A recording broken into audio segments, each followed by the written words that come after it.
Okay. Si j'évoque le nom de Jérémy Saulnier, il y a des chances pour que votre bouche produise un son à mi-chemin entre l'interrogation et la déglutition, et c'est tout à fait normal. N'ayant réalisé que 2 longs métrages, ce jeune réalisateur n'a pas encore de réputation solide, même au sein des cinéphiles. Murder Party, une comédie horrifique sortie en 2007, n'avait pour lui qu'un intérêt d'exercice. Sachant pertinemment qu'il devait se faire la main, le film prend juste assez de risques pour ne pas être totalement académique, et le résultat est assez plaisant, comme le prouvent les différents prix qu'il remporta.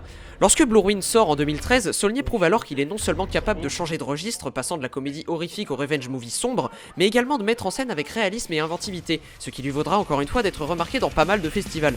Et avec ce 3ème film, le jeune cinéaste arrive-t-il à prouver son talent? Oh bordel de merde, c'était beaucoup trop bien!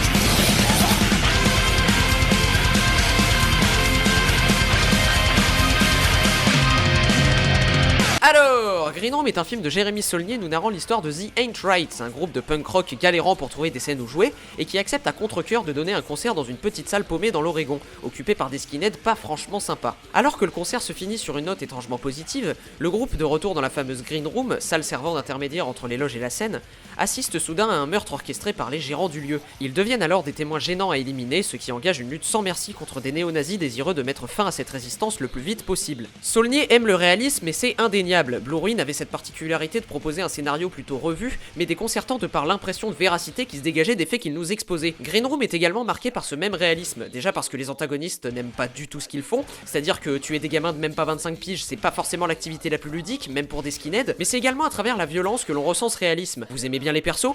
Vous pensez qu'on va montrer leur gueule avant de mourir pour magnifier un tout petit peu leur mort? Vous êtes naïf. Les morts sont violentes et expéditives, et lorsqu'on s'attarde sur un personnage en train de crever, c'est juste pour montrer la souffrance qu'il est en train de vivre alors qu'il meurt comme une grosse merde. C'est d'autant plus violent à regarder vu qu'on sait pertinemment qu'ils sont impuissants et complètement pris au dépourvu.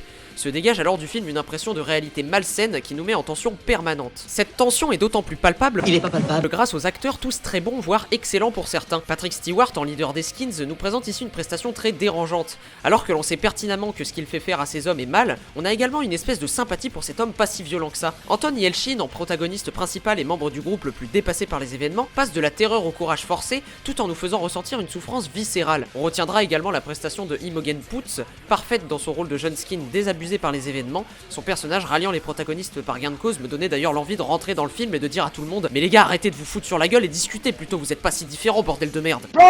Tous les personnages sont plutôt bien caractérisés et encore une fois empreints de réalisme. Par exemple, le seul membre du groupe qui arrive à garder son sang-froid finit par paniquer lorsqu'il tue pour la première fois quelqu'un, ce qui nous donne encore une fois l'impression de contempler de véritables événements sans pouvoir rien y faire. La mise en scène sert également parfaitement le propos, le film est très contemplatif dans son premier acte, pour devenir ensuite bien plus violent, ce qui crée un décalage choc. La mise en scène reste elle pourtant très posée et sans artifice. Saulnier évite les mouvements de caméra inutiles ou trop extravagants, privilégiant les plans fixes, et ce n'est que lors des scènes d'action que la caméra devient vraiment mouvante. L'esthétique très particulière du lieu, à la fois glauque et réaliste, nous immerge totalement dans l'ambiance du film. D'ailleurs, à l'image de ce qu'il avait fait dans Blue Ruin avec le bleu, Saulnier utilise énormément la couleur verte dans Green Room. Je pense pas qu'il y ait de signification philosophique derrière, le vert permet juste de donner son style au film et de dire oh lolo, c'est vert comme le titre et l'affiche. Il est au début très naturel et vibrant, provenant principalement de la forêt, pour devenir ensuite malsain dans la salle de concert et finir par être complètement désaturé sur les vêtements des protagonistes à la fin. Malgré ce parti pris qui pourrait faire sortir le spectateur du réalisme du film, l'ambiance reste parfaitement maîtrisée et nous tient en haleine tout du long. Le film plutôt court ne subit aucune baisse de rythme et reste très efficace dans son déroulement comme dans ses dialogues. C'est dérangeant, c'est malsain, c'est violent et c'est ultra cool à regarder. Green Room est donc une putain d'œuvre indépendante, l'un des meilleurs films que j'ai vu cette année et par goût personnel le meilleur selon moi de Jérémy Saulnier. Je pense que ce type est promis à un avenir de malade, surtout qu'il change de thème et de genre à chacun de ses films, tout en gardant une seule caractéristique commune, la violence,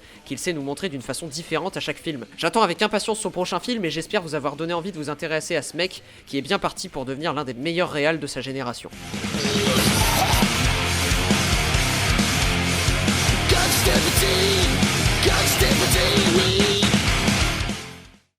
Grosse merde. Got him! Got him!